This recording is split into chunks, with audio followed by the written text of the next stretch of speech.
کچھ لوگ ایسے ہیں جو بالکل میٹریلسٹ ہوتے ہیں، وہ ایک سائنس اور جو مشاہدے میں جو چیز آ رہی ہے وہ جو دیکھ پا رہے ہوں یا سن پا رہے ہوں اسی کو تسلیم کرتے ہیں۔ سپر نیچرل چیز کا انکار کرتے ہوئے، مافوق الفطرت چیزوں کا انکار کرتے ہوئے سید احمد خان صاحب اس قدر آگے بڑھ گئے، بجائے اس کے کہ وہ قرآنی دلائل سے اور اپنی دلائل کے ذریعے سے اس چیز کو ثابت کرتے، انہوں نے ان چیزوں کا انکار کر دیا۔ لیکن آج کی سائنس اس بات کو ثابت کرتی ہے کہ بہت ساری چیزیں ہمارے یونیورس کے اندر ایسی ہیں، کائنات کے اندر ایسی ہیں جو رول آف نیچر کے اگینسٹ چل رہی ہوتی ہیں۔ معجزات کے حوالے سے جیسے آپ نے ذکر کیا کہ معجزہ جو ہے یہ تو ایک نبی کی فضیلت ہوتی ہے، اور جس نبی کے جتنے زیادہ معجزات ہوں اتنی ہی اس کی فضیلتیں بڑھتی ہیں۔ اسی لیے شیخ الاسلام ابن تیمیہ رحمہ اللہ فرماتے ہیں نبی صلی اللہ علیہ وسلم کو تقریباً وہ معجزات دیے گئے جو کہ آپ سے پہلے تمام انبیاء علیہ السلام کو دیے گئے، اور ایک جو ہے وہ جگہ پہ کہتے ہیں کہ نبی صلی اللہ علیہ وسلم کے جو معجزات ہیں وہ 1000 سے زیادہ ہیں، یعنی اگر ان کو شمار کیا جائے تو 1000 سے زیادہ ان کی تعداد بنتی ہے۔ اچھا، معجزہ کے تعلق سے مسئلہ یہ ہے اصل میں ہمارے یہاں کہ کیونکہ کچھ لوگ ایسے ہیں جو مطلب بالکل میٹریلسٹ ہوتے ہیں، وہ ایک سائنس اور جو مشاہدے میں جو چیز آ رہی ہے وہ جو دیکھ پا رہے ہوں یا سن پا رہے ہوں اسی کو تسلیم کرتے ہیں۔ تو اس وجہ سے وہ ایسی چیزوں کو کہ جو کہ انسان کی عقل کے مخالف ہوں یا اس کے یعنی جس کو کہتے ہیں قانون فطرت، ہاں، یا نارمل کنڈیشنز کے، ہاں جس کو نیچر کہہ دیتے ہیں، اس کو ایک نیچر ہے، اس کا رول آف نیچر ہے، ٹھیک ہے نا، تو جو رول آف نیچر کے خلاف ہوگی تو وہ اس کو تسلیم نہیں کرتے جی، اور اس اصول میں وہ اس قدر کٹر واقع ہوتے ہیں کہ پھر اس حوالے سے چاہے وہ اپنے آپ کو مسلمان ہی کہتے ہوں، وہ قرآن مجید کی کئی آیات کا یا تو صریحاً انکار کر دیتے ہیں، یعنی احادیث کو تو آپ ایک طرف رکھ دیجیے، یعنی آیات کا باقاعدہ جس میں اللہ رب العالمین نے انبیاء علیہ السلام کے معجزات ذکر کیے ہیں ان کا انکار کر دیتے ہیں یا پھر ان کی تعویل کر دیتے ہیں، اور ایسی ان کی تعویل، ایسا ان کا ایک یعنی اس کو تحریف اس میں اپنی مرضی کی، یہی کیا چاہ رہے ہیں، نہ کوئی سر نہ کوئی پیر نہ کوئی اس میں لاجک، بس ہم نے اس کو نہیں ماننا، جو اصل مقصد ہے معجزہ بیان کرنے کا وہی فوت ہو جاتا ہے، وہی ختم ہو جاتا ہے۔ اور اس میں کیونکہ ان کا ذہن یہ ہے کہ جی ہر چیز جو ہے نا دنیا کے اندر کائنات میں یونیورس جو ہے یہ اصل میں رول آف نیچر کے تحت چلتی ہے، قانون فطرت ہے، اور کوئی بھی چیز سپر نیچرل نہیں ہوتی، یہ ایک اصول بنا لیا لوگوں نے، یعنی مافوق الفطرت کوئی چیز نہیں ہوتی۔ حتیٰ کہ ہمارے بعض جو ہے وہ ایسے بھی افراد ہمارے بزرگ گزرے ہیں، ہمارے تو خیر نہیں ہے لیکن جن کو شمار کیا جاتا ہے بزرگ، خاص طور پر بر صغیر کے اندر جس میں سر فہرست ہم ذکر کرتے ہیں جو سید احمد خان صاحب جو ہیں، تو اب یہ ہمارے بہت سارے احباب کو اس کا علم نہیں ہوگا، لیکن سپر نیچرل چیز کا انکار کرتے ہوئے، مافوق الفطرت چیزوں کا انکار کرتے ہوئے سید احمد خان صاحب اس قدر آگے بڑھ گئے سائنس کی اندھی تقلید میں، اور اس وقت جو چونکہ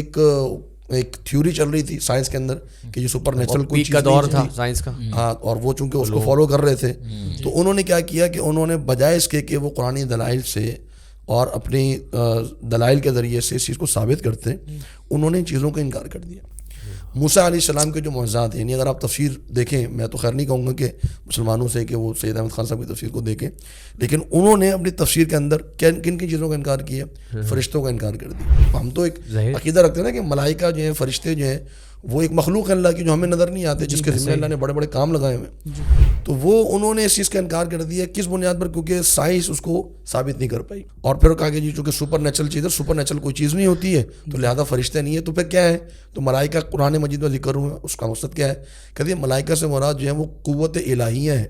یعنی اللہ رب العالمین کی کچھ قوتیں ہیں جو کہ زمین و آسمان کا نظام کو چلا رہی ہیں، اور اس کی تعبیر اللہ تعالیٰ نے ملائکہ سے کر دی ہے۔ اب آپ بتائیے، یعنی جبریل علیہ السلام جو ہے وہ اللہ رب العالمین کی ذات کیسا بنا دیا، اپنے اللہ کی قوت بنا دی، بہت دور جبکہ وہ مخلوق ہے، جس کی کوئی نہ دلیل ہے نہ کچھ، جبکہ وہ مخلوق ہے، ٹھیک ہے نا، جو کرامن کاتبین ہیں وہ اللہ کی مخلوق ہیں، ان کو آپ نے کیا کر دیا؟ قوت الہیہ سے تعبیر کر دیا۔ تو ایمان بالملائکہ کا پورا چیپٹر انہوں نے اس کو یعنی کرتے ہیں، آپ کہہ لیں کہ اس کو ملیمٹ کر دیا۔ شیخ ایک چیز اضافہ اس میں کیا جا سکتا ہے کہ معجزہ کا معنی کیا ہے؟ معجزہ کا لفظی معنی یہ ہے جو عقل کو عاجز کر دے، تو اگر آپ معجزے کو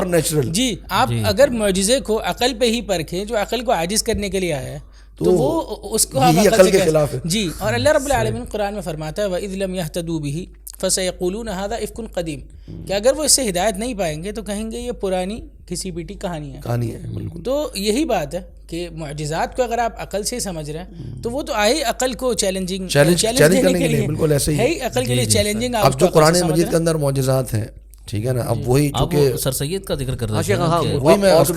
قرآن مجید سر, تو میں اس لیے کہہ رہا ہوں کہ جنہوں نے کہا ہے تاکہ پتہ لگ جائے کہ انقسام کا کنیکشن ہے. تو قرآن مجید کے اندر جو یعنی معجزات اللہ تعالیٰ نے ذکر کی, عیسیٰ علیہ السلام کا معجزہ ذکر کیا, مردوں کو زندہ کر دیتے تھے, تو کہتے ہیں کہ جی اس کا مقصد یہ ہے کہ وہ جو قریب المرگ ہوتا تھا اس کو زندہ کر دیتے تھے. اچھا اسی طرح عیسیٰ علیہ السلام کو ہمارا ایمان یہ ہے کہ اللہ رب العالمین نے عیسیٰ علیہ السلام کو جسد کے ساتھ جسم کے ساتھ جو ہے وہ آسمان میں اٹھا لیا ہے, اور رب العالمین قرب قیامت دوبارہ عیسیٰ علیہ السلام کو نازل فرمایا. ان کا کہنا یہ ہے کہ جی اس کا مقصد جو ہے نا وہ درجات کی بلندی ہے, بلکہ اس سے بھی بڑھ کر کتنی خطرناک بات ہے جو مطلب مسلمانوں کا عقیدہ ہے عیسیٰ علیہ السلام کے بارے میں کہ عیسیٰ علیہ السلام بغیر باپ کے پیدا ہوئے, ہے نا, اب یہ معجزہ اللہ رب العالمین کا. تو وہ اس کا بھی انکار کر گئے اور کہا کہ نہیں جی عیسیٰ علیہ السلام کی پیدائش جو ہے وہ فطری طریقے سے ہوئی ہے, ماں اور باپ دونوں کے ملاپ سے ہوئی ہے. تو مطلب اب کس قدر یہ خطرناک عقیدہ ہے جو اپنی تفسیر میں وہ ذکر کر گئے. تفسیر تو نہ ہوئی, تخریب ہو گئی. بالکل. اب معجزات جو موسیٰ علیہ السلام کے, اب وہ جو موسیٰ علیہ السلام نے جو دریا کو عبور کیا تھا تو اس کے بارے میں کہتے ہیں کہ جی اصل میں دریا کو عبور موسیٰ علیہ السلام نے اپنے معجزے سے نہیں کیا, لاٹھی مار کر پانی حصوں میں بٹ کر وہ جگہ خشک نہیں ہو گئی تھی, بلکہ وہ اصل میں دن کے وقت میں جو ہے وہ پانی پیچھے ہٹ گیا یا رات کے وقت میں پانی پیچھے ہٹ گیا مد و جزر کی وجہ سے, اور موسیٰ علیہ السلام کو جگہ مل گئی اور وہ نکل گئے. دن کے وقت میں جب فرعون پیچھے آنے لگا تو وہ پانی پھر جو ہے وہ دن کے وقت میں اوپر چڑھ کے آ گیا تو وہ لوگ ڈوب گئے. اور یہ سیکنڈوں میں ہو گیا سب کچھ, یہ سیکنڈوں میں پانی جو ہے وہ خشک ہو گیا یا سمٹ گیا اور ان کو بچاؤ بتائی چلا. اب جب یہ اس قسم کا ذہن ہوگا, جب اس قسم کا ذہن ہوگا جو کہ قرآن مجید کے اندر ذکر کردہ معجزات کو انکار کر دیں گے, تو احادیث کے اندر جو معجزات ہے تو اس کو, اور پھر دیکھیں سپر نیچرل چیز کا ایک پہلے تھیوری تھی سائنس کے اندر نا کہ یہ سپر نیچرل ایک چیز نہیں ہوتی ہے, مافوق الفطرت کوئی چیز نہیں ہوتی. لیکن آج کی سائنس اس بات کو ثابت کرتی ہے کہ بہت ساری چیزیں ہماری یونیورس کے اندر ایسی ہیں, کائنات کے اندر ایسی ہیں جو رول آف نیچر کے اگینسٹ چل رہی ہوتی ہیں. ٹھیک ہے نا. کوانٹم فزکس کے اندر ایک چیز جو ڈسکس ہوتی ہے اس کو کہتے ہیں ڈارک میٹر, اور ایک ہوتا ہے ڈارک انرجی, اور ایک ہوتی ہے اینٹی میٹر. یہ تین الگ الگ چیزیں ہیں. ڈارک میٹر, ڈارک انرجی, جو کوانٹم فزکس پڑھتے ہیں ان کے علم میں ہوگا کہ ڈارک میٹر کیا چیز ہے جو ہمیں نظر نہیں آ رہا لیکن ہم اس کے اثرات محسوس کر رہے ہیں. تو وہ ایک ایسے رول کے تحت چل رہا ہے کہ جو یعنی ہمارے رول آف نیچر کے تحت نہیں ہے. ایک ڈارک انرجی وہ ہوتی ہے کہ جو کسی چیز کو موو کرتی ہو اور اس کے اثرات موجود ہوں اور ہمیں نظر آ رہے ہوں. ایک ڈارک انرجی ہے جو یونیورس کے اندر ہے, خیر اس کی ڈیٹیل الگ ہے. لیکن اگر آپ اس سے بھی آگے چلیں, ایک چیز ہے جس کو آج سائنس ڈسکور کرتی ہے, اس کو کہتے ہیں اینٹی میٹر. اینٹی میٹر کیا چیز کیا ہوتی ہے کہ وہ جب کسی چیز کے ساتھ منسلک ہو تو اس چیز کو فنا کر دیتی ہے. وہ اینٹی میٹر ہے. اس کا جو کام ہے وہ ٹوٹل آپ کے رول آف نیچر کے اگینسٹ ہے. یہ آج کی سائنس آپ کو یہ بتا رہی ہے کہ جی آپ کا جو سپر نیچرل چیزیں بھی اس یونیورس کے اندر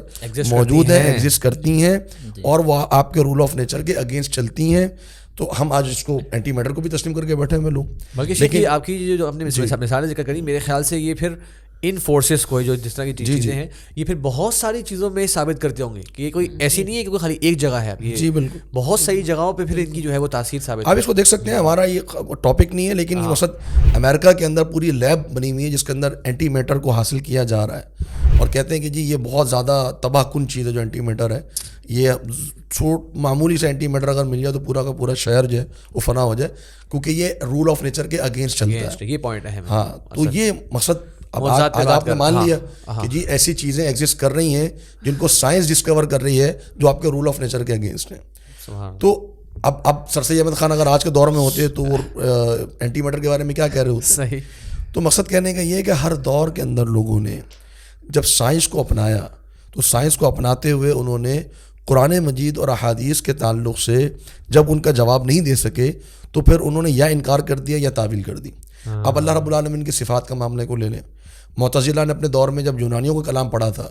اور یونانیوں کے کلام کے مطابق منطق اور فلسفے میں جب وہ اللہ رب العالمین کی صفات کو نہیں سمجھ سکے تو دو ہی راستے تھے, یا انکار کر دیں یا تعویل کر دیں. تو غیب پر ایمان کیا ہوتا ہے؟ غیب پر ایمان یہی ہوتا ہے کہ آپ اس غیب کو اپنے مشاہدے کے ذریعے سے جج نہیں کر سکتے. آپ کو اس کو ویسے ہی تسلیم کرنا ہوگا جیسے اللہ رب العالمین نے قرآن مجید میں ذکر کیا ہے اور جیسے نبی صلی اللہ علیہ وسلم نے احادیث کے اندر ذکر کیا ہے. تو معجزات موجود ہیں, تمام انبیاء علیہ السلام کو اللہ رب العالمین نے معجزات دیے, اور جیسا کہ آپ نے بڑی خوبصورت بات کہی کہ معجزے کا مقصد ہی یہی ہوتا ہے کہ پوری کائنات کو, انسانیت کو عاجز کر دیا جائے کہ دیکھو ایک پہاڑ پھٹا, وہاں سے اونٹنی نکل کے آ گئی, تم ایسا کر کے دکھا دو. بالکل. دیکھو یہ میں نے لاٹھی پھینکی, یہ عذاب بن گیا, تم ایسا کر کے دکھا دو. ہاتھ نکالا, وہ سفید ہو گیا, تم ایسا کر کے دکھا دو. نبی صلی اللہ علیہ وسلم نے اپنے لعاب مبارک کنویں میں ڈالا, کنواں بھر گیا پانی سے, آپ ایسا کر کے دکھا دیں. تو یہ مختلف معجزات ہیں جو انبیاء علیہ السلام کو دیے گئے. مقصد یہی تھا یہ بتانا کہ یہ میرے مقرب بندے اور اللہ رب العالمین کے حکم سے یہ معجزات طے ہوتے ہیں. یہ ایک الگ ڈیبیٹ ہے ہماری کہ معجزے میں اور کرامت میں اور آج کل کے جو خرافات اولیاء کس طرف نسبت کی جاتی ہے ان میں کیا فرق ہے, ہم اس کی بات نہیں کر رہے. لیکن جو ثابت شدہ معجزات انبیاء کرام کے انبیاء علیہ السلام کے, ان کو تسلیم کرنا ایک ایمان, اہل ایمان کے لیے واجب ہے.